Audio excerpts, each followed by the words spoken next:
दोस्तों आज मैं आप सभी के लिए बहुत बड़ी खुशखबरी लेके आ चुका हूँ पाई नेटवर्क की तरफ से। ऐसा मैं क्यों बोल रहा हूँ, वीडियो को शुरू से आखिर तक आप देखोगे तो आपको समझ में आ जाएगा। एक छोटी सी मेरी रिक्वेस्ट है, स्क्रीन पे लाइक का बटन है, उस पर आप क्लिक कर दोगे तो लाइक हो जाएगा। इससे मुझे बहुत मोटिवेशन मिलता है। और चैनल को सब्सक्राइब करके नोटिफिकेशन बेल को ऑल पर ज़रूर प्रेस कर दे। और डिस्क्रिप्शन में लिंक है question for you official Telegram group का नाम है, इसको जाके जरूर से फॉलो करें, क्योंकि यहाँ पे पाई नेटवर्क के लेटेस्ट अपडेट्स, क्रिप्टो मार्केट के अंदर क्या चल रहा है और नए नए जो एयर ड्रॉप्स वगैरह आते हैं, नए प्रोजेक्ट्स आते हैं, वो सब कुछ मैं यहाँ पे शेयर करता रहता हूँ। और यहाँ पे मैं लाइव भी आता हूँ, तो जो भी आपके क्वेश्चंस होते हैं उसको बेसिकली मैं सॉल्व करता हूँ। अब हम वीडियो को स्टार्ट करते हैं। सबसे पहले अपडेट के अंदर जो बात किया जा रहा है फिएट ऑन रैम्प के बारे में, जिसके थ्रू आप सभी डायरेक्टली पाई वॉलेट के द्वारा आप एक अच्छा खासा पाई कॉइन एक्यूमुलेट कर सकते हो, बाय कर सकते हो। तो ये तो आप सभी को पता ही होगा, पर जिसको नहीं पता उसको मैं थोड़ा यहाँ पर समझाना चाहता हूँ। और ये चीज़ जिसको पता है वो भी देखे कि इससे क्या बेनिफिट मिलने वाला है।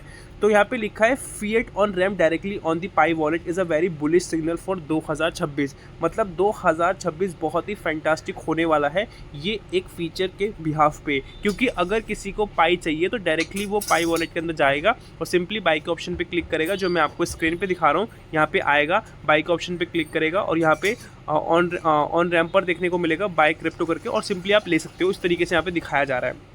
तो आपको यहाँ पे प्रॉपर समझ में आ रहा होगा कि यहाँ पे वियतनामी करेंसी में है, जो कि 6.5 लाख के आसपास है, और कितने पाई गेट होंगे वो यहाँ पे प्रॉपर तरीके से शो कर रहा है। और रैम्पर के अंदर आपको अलग अलग कंट्री की जो करेंसीज है वो सब शो होती है। जैसे ऑस्ट्रेलियन डॉलर का यहाँ पे आपको AUD देखने को मिल जाता है, अर्जेंटीना का पैसो देखने को मिलता है ARS करके, और अदर कंट्रीज़ का आप यहाँ पे देख पाओगे। Users can now by pi directly with fiat currency. जो जितने भी यूजर्स हैं डायरेक्टली बाय कर सकते हैं पाई को, वो भी फिएट करेंसी के द्वारा। और यहाँ पे जो हेल्प करेगा आपका बैंक कार्ड हो गया, एप्पल पे हो गया, गूगल पे हो गया, ये सब चीज़ें बेसिकली आपको हेल्प करने वाली है।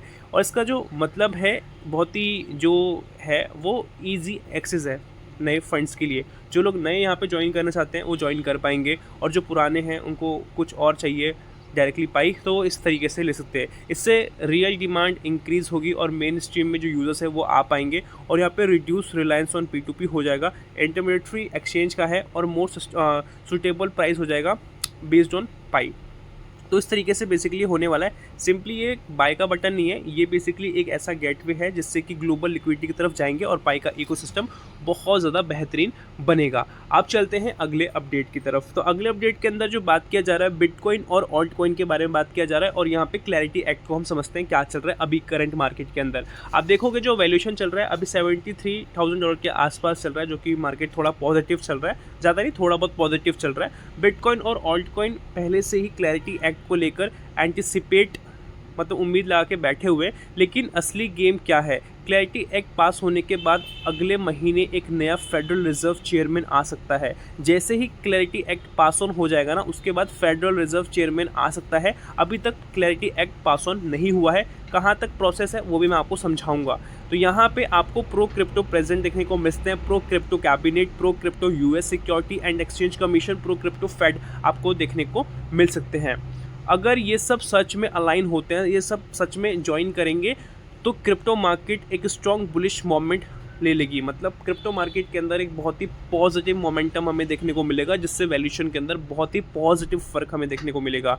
लेकिन रियलिटी क्या है, सीधा यहाँ पे सुपर साइकिल की बात की जा रही है। अगर आ गया तो मान लेना थोड़ा रिस्की हो जाएगा, लॉ पास होना इक्वल्स टू इंटरमीडिएट पंप नहीं होगा। तो यहाँ पे कुछ चीज़ें भी बताई जाए जो कि समझनी पड़ेगी। फेड चेयरमैन बदलना पॉलिटिकल प्लस इकोनॉमिकल फैक्टर पर डिपेंड करता है। तो फेड चेयरमैन कैसे बदला जाता है, तो पॉलिटिकल या इकोनॉमिकल फैक्टर होता है, इसी के बाद होता है। रेगुलेशन क्लैरिटी की बात करें जब वो आती है तो, लेकिन मार्केट फिर भी करेक्शन करता है। अगर रेगुलेटरी क्लैरिटी आएगा फिर भी मार्केट तो करेक्शन अपने हिसाब से करेगा ही। बॉटम लाइन के हिसाब से बताया जा रहा है कि हाँ, ये जो सिग्नल्स होते हैं पॉजिटिव होते हैं long term bullish strong case में, जिसमें कि मतलब ओवरऑल ग्रोथ हो रही है। लेकिन आप जितने थक जाओगे वाला माइंडसेट चेंजेस हो सकता है। तो यहाँ पे इस तरीके से कुछ स्टेटमेंट्स इन्होंने रखी है। और इसमें स्मार्ट मूव क्या है उसके बारे में बात किया जा रहा है। और हाइप में ऑल इन वन मत जाओ, मतलब कि हवाई बातें में सब लोग मत जाओ, ठीक है। धीरे धीरे इन्वेस्ट करो DCA में, ठीक है। रिस्क मैनेजमेंट रखो। तो इस तरीके से यहाँ पे बताया जा रहा है। तो यहाँ पे थोड़ा बहुत आपको समझ में आया होगा, थोड़ा बहुत समझ में नहीं आया होगा, तो उसी को जो थोड़ा बहुत समझ में नहीं आया उसको हम क्लियर करते हैं। क्लैरिटी एक्ट बेसिकली एक ऐसा प्रपोजल होता है कानून के अंदर, और ये अमेरिका के अंदर एक मकसद है कि क्रिप्टो को मार्केट को proper clear rules and regulation के साथ लिया जाए। जैसे आप शेयर मार्केट का या नॉर्मल फिएट करेंसी का एक रूल्स एंड रेगुलेशन होता है ना, उस तरीके से इसको लिया जाए। आसान भाषा में अभी क्रिप्टो इंडस्ट्री में कन्फ्यूजन है कि कौन किसको रेगुलेट करेगा। इसी कन्फ्यूजन को ख़त्म करने के लिए क्लैरिटी एक्ट लाया जाएगा। ये एक्ट क्या है, क्लियर रूल बनाए जाएंगे जिसमें क्रिप्टो को किसी कैटेगरी में रखा जाएगा, जिसमें सिक्योरिटी और कम्युनिटी को डिफाइन करेंगे कि हाँ ये सिक्योरिटी है, कम्युनिटी है, ऐसे करके। रेगुलेटर्स की जिम्मेदारी तय करना, जिसमें कि आपको US security and exchange commission SEC देखने को मिलेगा, community future trading commission CFTC देखने को मिलेगा। दोनों का जो रोल होगा बहुत ही क्लियर हो जाएगा अपने काम के हिसाब से। क्रिप्टो कंपनीज़ को लीगल क्लैरिटी देगा।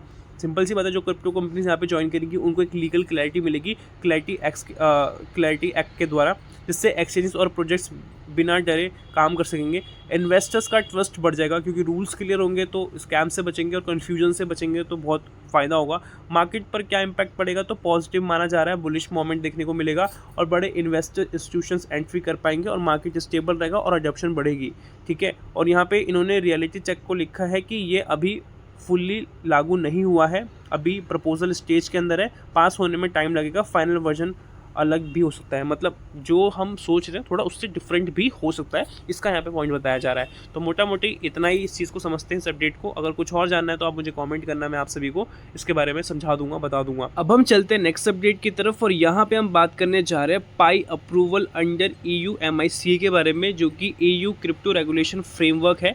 इसको समझते हैं, इसके रिगार्डिंग क्या चल रहा है। पाई EU MiCA सर्टिफिकेशन इन नवंबर 2025, तो नवंबर 2025 में इसके रिगार्डिंग बात की गई थी और इन्होंने सबमिट किया था, पाई नेटवर्क वालों ने वाइट पेपर एप्लीकेशन सबमिट किया था। There is one thing that everyone does not know, यहाँ पे एक चीज़ ऐसी है जो बहुत सारे लोगों को नहीं पता है, तो वो बेसिकली एक डेडलाइन है जो कि EU MiCA सर्टिफिकेशन की है, जो कि 1 जुलाई 2026 से पहले की है। तो मोटा मोटी ये है कि अभी तो पाई नेटवर्क ने प्रॉपर तरीके से ये नहीं हुआ है, मतलब रजिस्टर नहीं हुआ है, प्रॉपर तरीके से अप्रूव नहीं हुआ है, क्योंकि इन्होंने वाइट पेपर ही सबमिट किया है। तो मोटा मोटी रिव्यू में तो है ही, बट जो डेडलाइन की बात की जा रही है वो 1 जुलाई से पहले कहीं ना कहीं देखने को मिल जाएगा, जो कि यहाँ पे शेयर किया जा रहा है। The Pi project plans to enter the EU market, जो पाई का प्रोजेक्ट है वो प्लान यही कर रहा है कि हम एंटर कर पाए यूरोपियन मार्केट के अंदर, और यहाँ पे कंप्लाइंट क्रिप्टो एसेट के बिहाफ पे, जिसमें कुछ पॉइंट्स इन्होंने लिखे हैं। फर्स्ट है global uniformity of KYC, the standard have no been unified, और सेकंड है ट्रांसपेरेंसी ऑफ टोकन, इसमें कि प्रॉपर तरीके से ग्लोबल लेवल पे रीच आउट कर पाए KYC के बिहाफ पे, और यहाँ पे ट्रांसपेरेंसी देखने को मिले टोकन के अंदर, और इकोनॉमिकल मॉडल पता चले, और अभी तक ये प्रॉपर तरीके से डिस्क्लोज नहीं हुआ है। तीसरा है legalisation of the trading market, most crucial, तो जो ट्रेडिंग मार्केट के अंदर एक जो लीगल वाली चीज़ होती है वो इसके थ्रू देखने को मिल जाएगी, तो थोड़ा भी समय है। Pi is accelerating its technological upgrades, Pi network बढ़ा रहा है अपने टेक्नोलॉजिकल अपग्रेड्स को, कंप्लायंस एफर्ट्स कर रहा है, जो कि Q1 और Q2, मतलब जो Q1 और Q2 है इस साल के अंदर आपको मेजरली चीज़ें देखने को मिल जाएंगी। The Q3 and Q4 will be most important, it's true take off, तो Q3 और Q4 बहुत ज़्यादा और मोस्ट इम्पॉर्टेंट होने वाला है। In the European market MiCA certification is the key for pie to truly achieve compliance. European market के अंदर जैसे ही पाई एंटर करेगा तो ये जो MiCA का सर्टिफिकेशन है ये बहुत बड़ा इंपॉर्टेंट की बन जाएगा पाई की सक्सेस को लेके। उसके बाद यहाँ पे एक बात किया जा रहा है कि कैसे आप बाय कर सकते हो पाई को, तो ऑफिशियल जो चीज़ें हैं, वेरीफाइड जो चीज़ें हैं वो यही है जो मैं आप सभी को स्क्रीन पे दिखा रहा हूँ। Kraken, OKX, Zipto, TransFi, Onramper, Bitget, Banxa, on ram dot money, LBank, Pionex, MEX, Gate exchange. तो यही है बेसिकली रियल प्लेटफॉर्म जो पाई नेटवर्क ने KYB अप्रूव कर रखे हैं। इसके अलावा कहीं और पे आपको जाने की ज़रूरत नहीं है, बिल्कुल भी ज़रूरत नहीं है, ठीक है, यही रियल है। अब मैं आप सभी को MiCA के बारे में थोड़ा सा एक्सप्लेन करूँ जिससे कि आपको समझ में आ जाएगा। तो पाई अप्रूवल इन MiCA क्या है, तो MiCA रेगुलेशन यूरोप का क्रिप्टो लॉ है, इसका जो पूरा नाम है मार्केट एंड क्रिप्टो एसेट करके है। इसका जो काम होता है क्रिप्टो को लीगल रूल्स देना, यूजर्स को प्रोटेक्शन देना, स्कैम और फ्रॉड कम करना। यह लॉ 2024 से पूरी ईयू में लागू हुआ है, पूरे यूरोपियन मार्केट के अंदर 2024 से लागू हुआ है। पाई नेटवर्क का इसमें इस्तेमाल किया है, तो पाई नेटवर्क ने MICA के अंडर वाइट पेपर सबमिट किया है। रजिस्ट्रेशन कंप्लायंस प्रोसेस शुरू हो चुका है। EU में लीगल एंट्री के लिए अप्लाई किया है, यूरोपियन मार्केट के अंदर लीगल तरीके से ये आ जाएगा। कुछ रिपोर्ट्स के हिसाब से पाई ने MICA रूल्स फॉलो करने का क्लेम भी किया है कि हमने फॉलो वगैरह किया है, ये न्यूज़ निकल के आई है। EU रेगुलेटर्स में रजिस्ट्रेशन भी हुआ है, ऐसा बताया जा रहा, और ये KuCoin ने बेसिकली इन्फॉर्मेशन दी है। इससे यूरोप में एंट्री का रास्ता खुल जाएगा, और ये MEX ने इन्फॉर्मेशन दी है। सबसे इम्पॉर्टेंट बात ये ज़रूरी है, MICA approval not equals to full approval coin. तो MICA का अप्रूवल अगर मिल जाएगा तो ये नहीं है कि पाई फुल अप्रूवल हो जाएगा, ये स्पेसिफिकली यूरोपियन मार्केट के हिसाब से पावरफुल होगा, नॉट फॉर एवरीवेयर। रियलिटी की बात करें, अभी Pi officially full approved regulated coin नहीं बना है, अभी बड़े बड़े एक्सचेंज पर लिस्ट होना बाकी, इसमें कॉइनबेस होगा, बाइनेंस वगैरह होगा, ठीक है, इस तरीके से है। तो ESM में रजिस्ट्रेशन भी फाइनल अप्रूवल नहीं हुआ है। तो मोटा मोटी अभी वाइट पेपर सबमिट किया गया है, और पॉजिटिवली है कि 1 जुलाई से पहले आपको देखने को मिल जाएगा। तो आज की वीडियो के अंदर यही था, आई होप आपको समझ में आया होगा। अभी तक वीडियो पे बने हो जरूर से एक लाइक कर दें। मिलते हैं नई वीडियो के साथ, तब तक के लिए जय हिंद, वंदे मातरम।